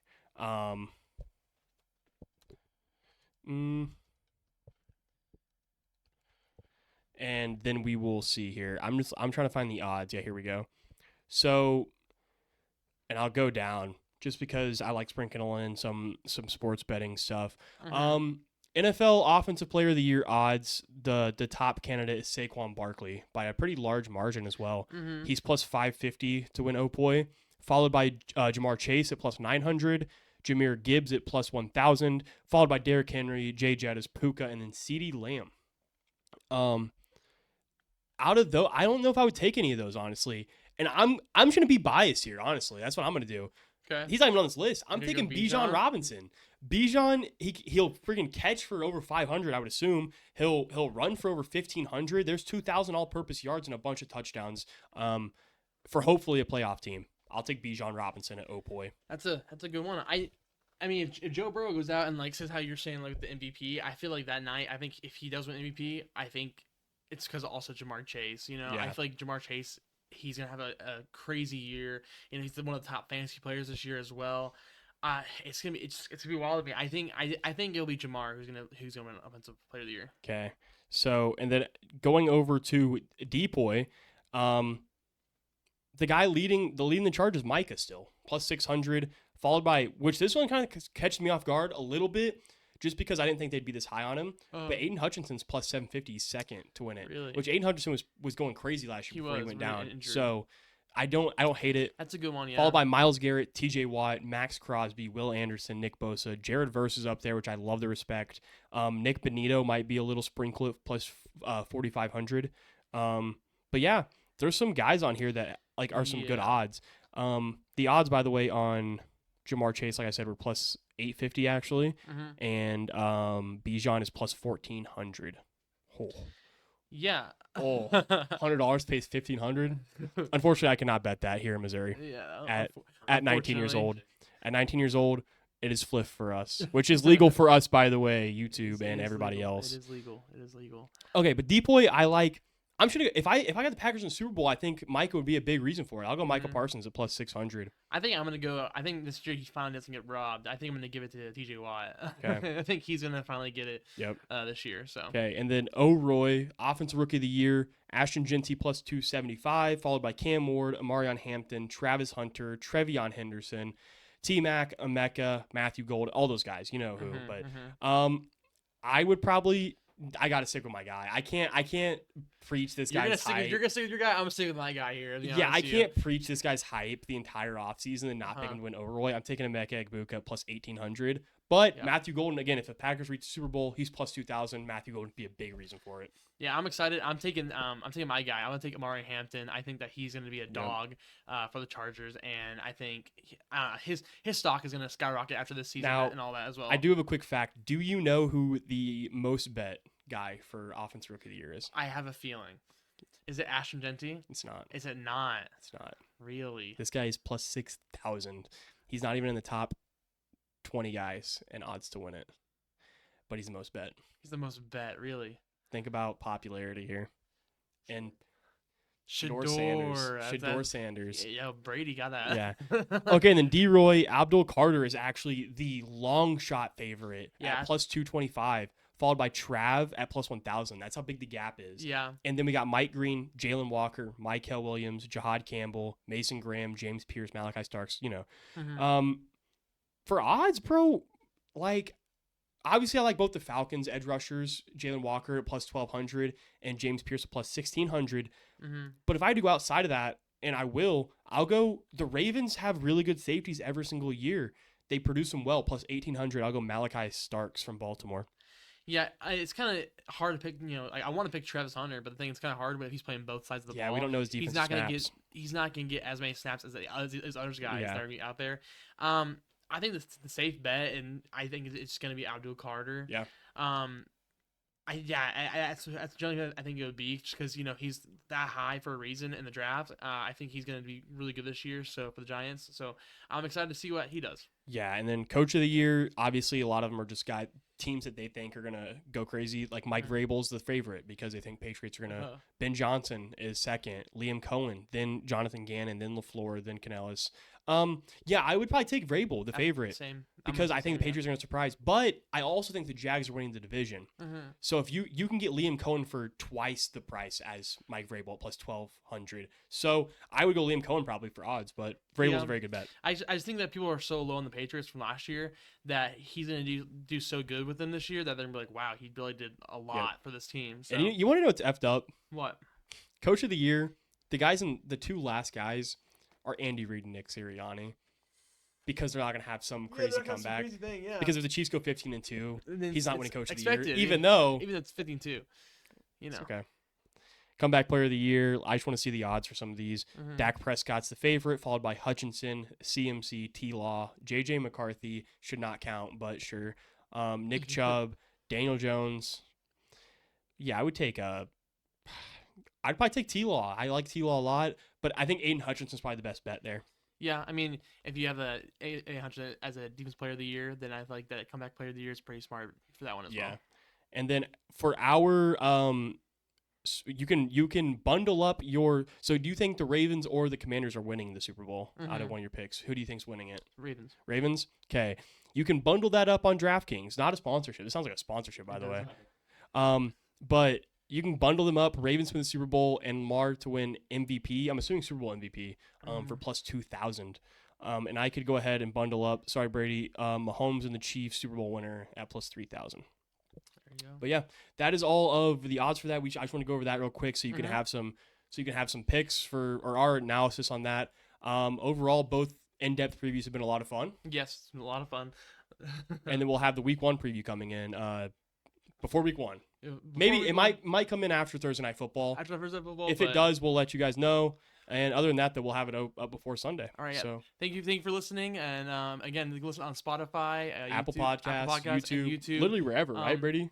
Everything's We're everywhere. linked. If you're on YouTube, just let us know in the comments so anything we said is different and your opinions. Yeah, please or let us know your anything opinions. We love to read happening. them. I love to read the negative ones and Mhm. positive ones. So Yeah, and make sure also to subscribe while you're there as well. please do. And share. All right. Thank you guys for watching and listening. See you later.